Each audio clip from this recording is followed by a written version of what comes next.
Saludos. Me queda un vídeo aqui tocante de Skype quando você join com MSN aqui, então o PN tá tem problema para sign in.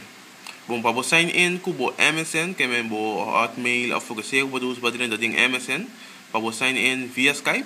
Bom, eu tenho que usar a pantalla standard aqui normalmente de Skype.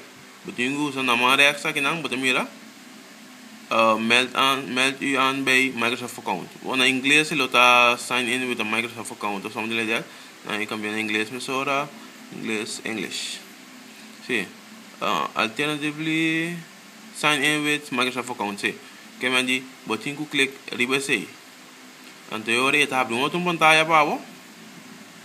Aqui dia não bota sign in com o Hotmail ou flogo seja, você usa para sign in com ding MSN.